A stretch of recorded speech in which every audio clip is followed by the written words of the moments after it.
Hungary has often been a flashpoint for religious strife. Historically located at the threshold of the Ottoman Empire, an antithetical historical opponent, she has seen centuries of friction between them erupt into total war on numerous occasions. These conflicts and her position at the precipice of Christian Europe has seen a notable aspect of her national identity moulded into one of Christian pride, a bulwark that has attempted to repel the encroachment of Islam. This, along with Hungary's perennial position as the lesser partner in the Habsburg royal possession, has bred a sense of national struggle against adversity, against a ruling establishment that wished to reduce the primacy of the Magyar language and culture and see it supplanted by German sensibilities. The Hungarian Revolution of 1848, against the absolutist and draconian policies of the Habsburg Chancellor Metternich, saw the Hungarian people come inches away from self-determination and emancipation from Habsburg rule, only for their hopes and efforts to be atomized by a hastily drafted Russian intervention. The political activist and author Sigismund Kemeny encapsulated the duality of the Hungarian national character, one side bursting with national pride and a will for self-determination, and the other a pessimistic, realist paradigm where the Hungarian people were doomed to live in the shadow of a Habsburg hegemony. This duality, this paradoxical state of mind that led to a wave of defeatism following the failed revolution, is a consistent theme throughout Hungarian history. Hungary has frequently been a victim nation. It has been mistreated, abused, and overlooked throughout history, be it the Treaty of Trianon, the reprisals and adversities of both World War I and II, the Soviet and German occupations, and even the centuries of struggle against the Ottoman Empire.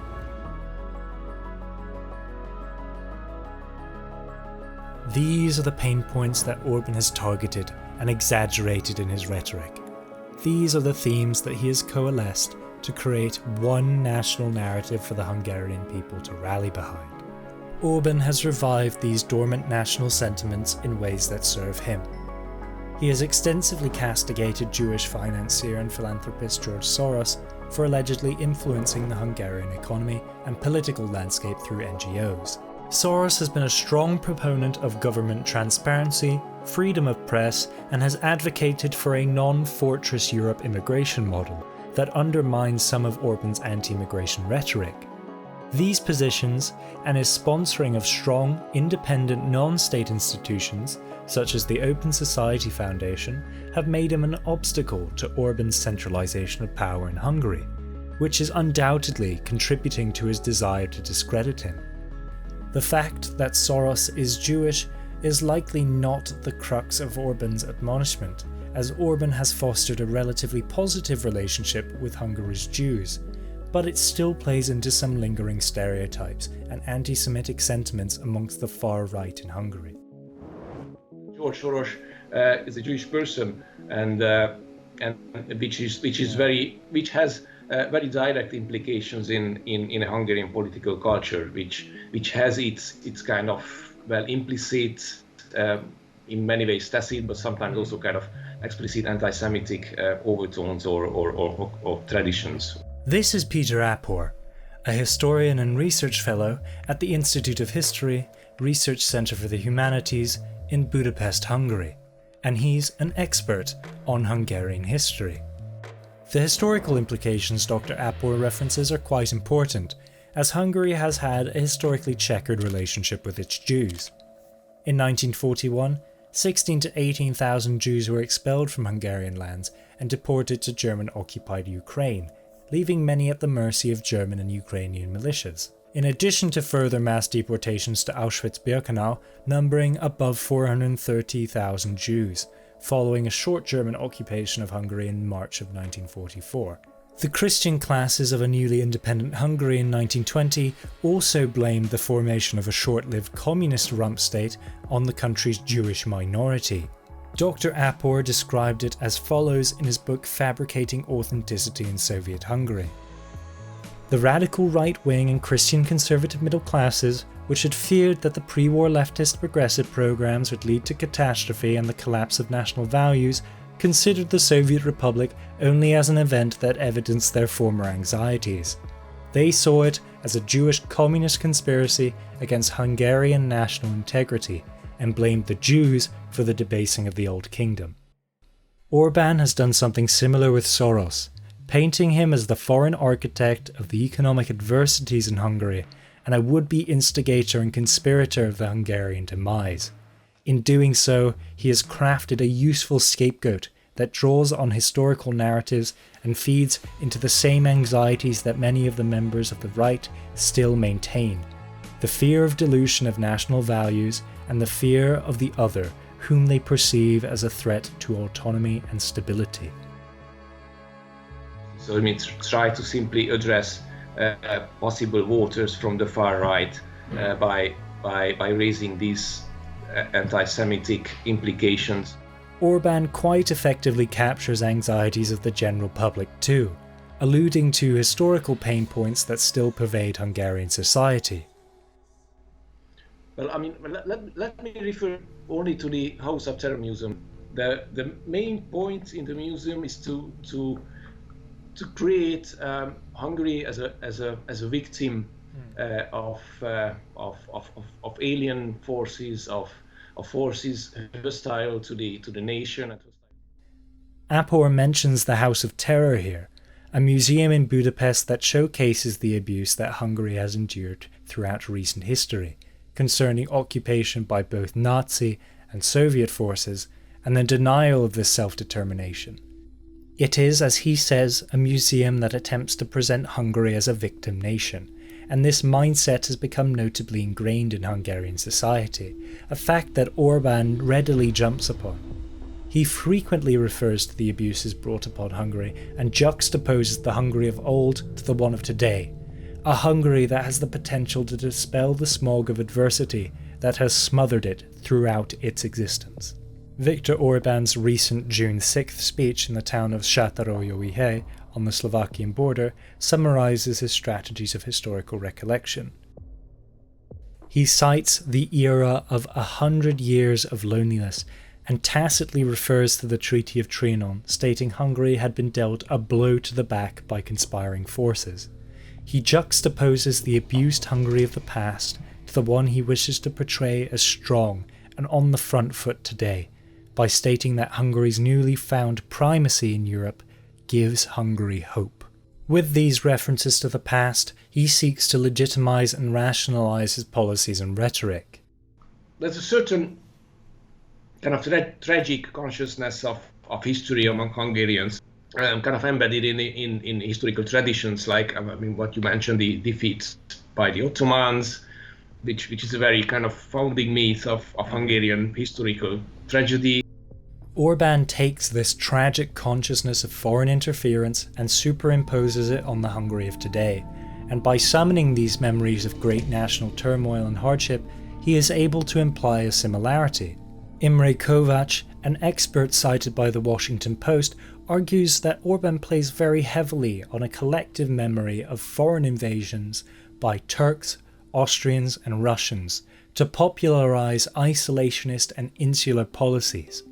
In September of 2015, he cited the Ottoman incursions into Hungarian territories as one of the justifications for refusing immigrants, stating, "I have to say that when it comes to living together with Muslim communities, we are the only ones who have experience, because we had the possibility to go through that experience for 150 years.